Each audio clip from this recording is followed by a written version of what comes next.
Case కావాలంటే ఇంకోటి ఇక్కడ డిస్టెన్స్ జరగాలి పక్కకు ఇలా ప్లాట్ ఉన్నారు అంతే వాళ్ళు ప్లాట్లో ఉన్నారు. మనం ప్రిన్సిపాల్ని అడిగితే మీరు దీని మీద అంటే సర్వే చేసిన తర్వాత ఇక్కడ చేసారా లేకుంటే ముందే కావాలని ముందు ఇస్తారని కొంచెం క్లారిఫై చేస్తారు. గవర్నమెంట్ సర్వేనా ప్రైవేట్ సర్వేనా?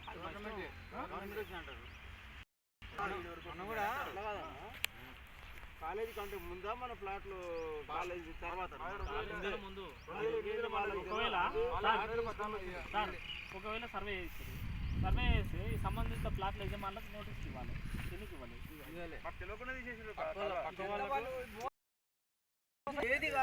ఎందుకంటే ప్రిన్సిపాల్ అడగకుండా పోతే ఆయన మీద ఒత్తిడి ఉండదు. మళ్ళా ఆయనకు వన్ సైడ్ మాత్రం ఒత్తిడి ఉంటుంది, టూ సైడ్ ఒత్తిడి ఉండాలంటే మనం పోయి గురించి అడిగితేనే ఆయన కూడా వీళ్ళు వచ్చిపోయారని చెప్పి ఈయన కూడా మళ్ళీ అవతలలో ఫోన్ చేస్తాం కదా, మేము మధ్యలో మీ ఇద్దరు మధ్యలో మేము ఇబ్బంది పడుతున్నాం, మీరు ఎందుకు క్లియర్ చేసుకున్నా అంటారు. కాకముందు ప్లాట్లు వాళ్ళ ప్లాట్లు కనిపించలేదా? ప్లాట్లు ఉండదు కనిపించలేదా? కావాలండి